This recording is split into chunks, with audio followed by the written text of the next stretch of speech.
Once we have our laundry card, we can now add funds, either cash, debit or credit card, or a value code purchased on our website, automaticlaundry.com. So let's add funds to our laundry card with a credit card to start. First thing we do is take our laundry card, we tap it on the reader.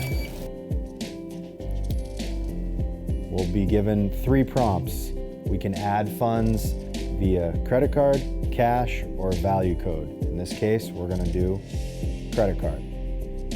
From there, we're given 3 different preset amounts, 15, 30, and 50.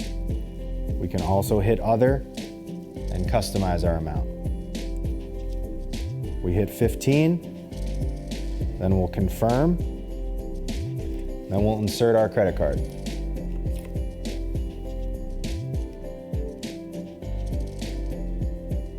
Once the transaction has been approved, the reader will tell you to remove your card. We remove the credit card.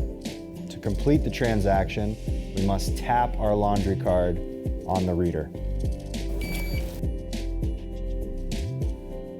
We'll be given a successful notification that the funds have been added to our laundry card.